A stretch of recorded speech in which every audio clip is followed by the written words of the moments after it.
আমার দেশে যে শাসক গোষ্ঠী ক্ষমতায় এসেছে আপনারা দেখেন, তারা যুবক তরুণদেরকে একটা পেটুয়া বাহিনীতে পরিণত করেছে।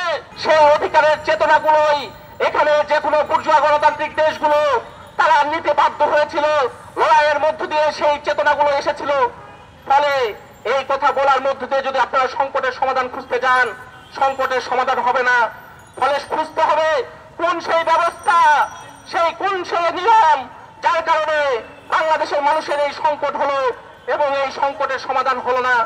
এটা এই যুবক তরুণরাই ভাবতে হবে।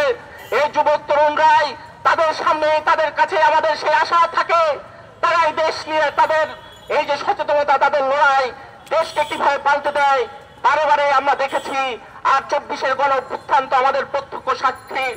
বন্ধুগণ, আর একটা কথা বলতে চাই, এই লড়াই কেন কাঙ্ক্ষিত লক্ষ্যে পৌঁছালো না, তার মধ্যে আর একটা দিক ছিল।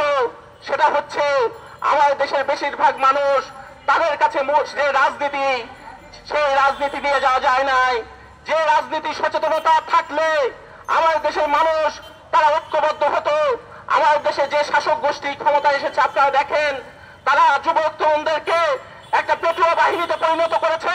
এই দেশ যারাই ক্ষমতায় এসেছে তারাই এখানকার যুবক তরুণদেরকে পেটুয়া বাহিনীতে পরিণত করেছে। ফলে আমাদের যুবক তরুণদের আরেকটা কর্তব্য আছে। সেই কর্তব্যের জায়গা হচ্ছে এটাই যে আমাদের দেশের মানুষের কাছে সেই রাজনীতি সচেতনতার জায়গা নিয়ে যাওয়া দরকার, সেই রাজনীতি নিয়ে যাওয়া দরকার যে রাজনৈতিক চেতনায় ঐক্যবদ্ধ না হলে শুধুমাত্র এই কথা এবং হাহাকার দিয়ে মানুষের সংকটের সমাধান হবে না। ফলে সেই রাজনৈতিক চেতনা, সেই চেতনা নিয়ে যাওয়ার দায়িত্ব কিন্তু আমাদের যুবক তরুণদের মধ্যেই পড়ে। ফলে সেই চেতনা এখানকার যারা আছেন এবং ছাত্র সমাজ আছেন তারা নিয়ে যাবেন, সেটা আমরা আশা করি।